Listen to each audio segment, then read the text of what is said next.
Resumo da novela O Rico e Lázaro do dia 6 de fevereiro. Inscreva-se no canal e deixe o seu like para apoiar o canal. Sadraque acorda e ouve Dalila, que está sonâmbula e costurando. Ela pergunta quem está lá, e ele responde. Ela pede que ele arrume seu tear, apontando para o vazio. Ebed diz a Gadize que precisam conversar. Ela apenas o observa, envergonhada. Nicolau, com medo de dormir, lê uma oração que Fassur lhe deu. Zelfa pergunta o que é, e ele diz que é para afastar o espírito do pai.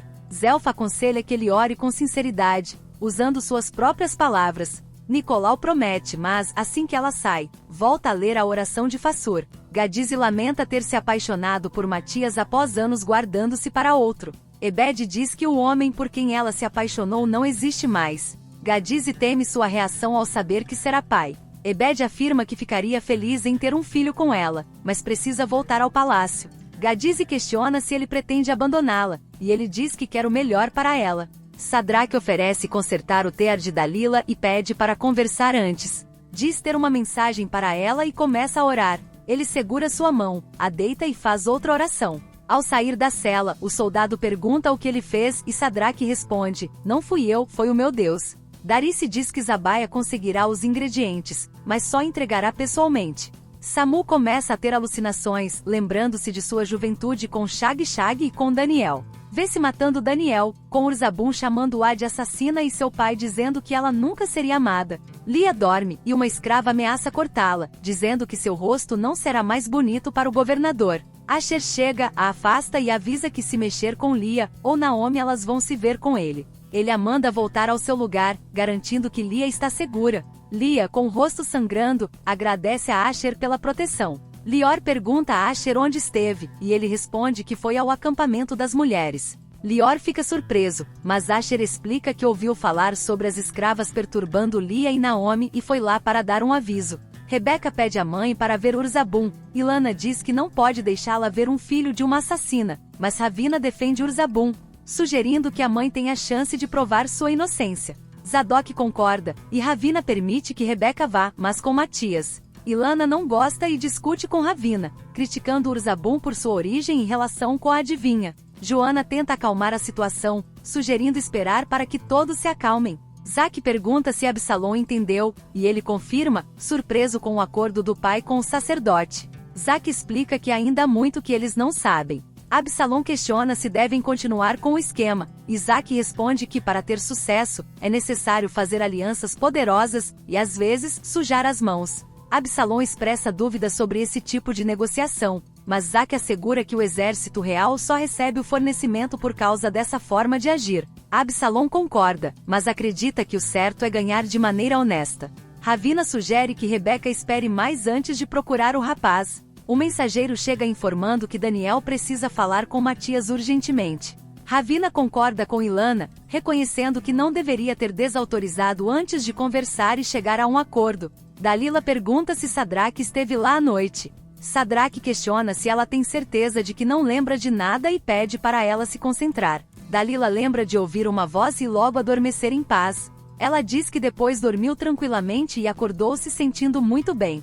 Sadraque explica que foi a fé e as palavras do Senhor que trouxeram a cura. Ele pergunta se ela está pronta para a audiência. Dalila responde que se sente tão bem que o medo desapareceu e tudo está em paz. O rei manda trazer os guardas. Arioque apresenta dois, e o rei questiona se estavam na porta durante a noite da invasão. O guarda admite que beberam para comemorar o nascimento do filho e adormeceram. Beroz observa que exageraram. O rei ordena que sejam punidos, e Nebuzaradan sugere a execução imediata. O rei decide que um será pendurado como exemplo para todos. Arioque manda levá-los. Mesaque comunica a Raquel que sua irmã está curada. Raquel, preocupada, pergunta como isso foi possível. Mesaque responde que Sadraque fez uma vigília ao lado dela durante a noite e quando ela teve o distúrbio, ele orou a Deus pedindo ajuda.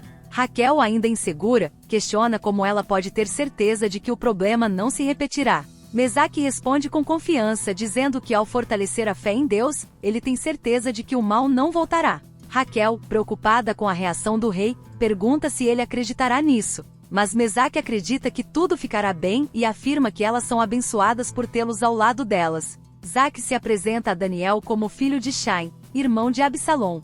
Daniel fala sobre as contas da encomenda de armas. Isaac diz que o irmão se confundiu com as tabuletas, entregando uma nova. Daniel estranha o valor ser menor do que o usual. Isaac explica que estão assumindo os negócios e que seu irmão é ruim com números. Daniel confirma que os valores estão certos, mas Isaac pede desculpas pelo erro. Daniel lamenta a morte do pai dele. Isaac lembra de quando o conheceu em Jerusalém. Daniel menciona um homem chamado Asher. Isaac diz que talvez o conheça de vista. Mesaque chega e pede para conversar com Isaac. Ele fala que está investigando a morte de seu pai. Isaac diz que achava que o responsável fosse o general Arioque. Mesaque explica que está reunindo informações para garantir um julgamento justo. Isaac questiona se isso é justo, dado o que a mulher fez à sua família. Daniel diz que se ela for culpada será punida, mas Mesaque afirma que não podem condenar alguém inocente. Isaac garante que não há risco de erro, pois Shag matou o pai dele por ciúmes, e liberar a feiticeira seria ajudar a assassina.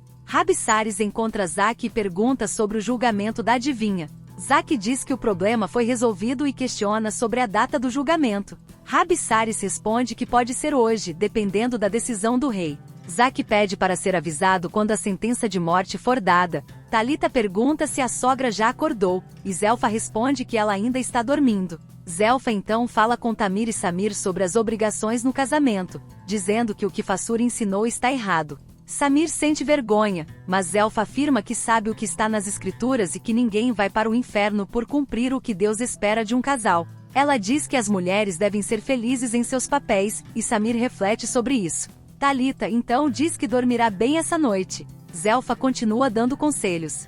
Samu pergunta a Zabaia sobre a encomenda.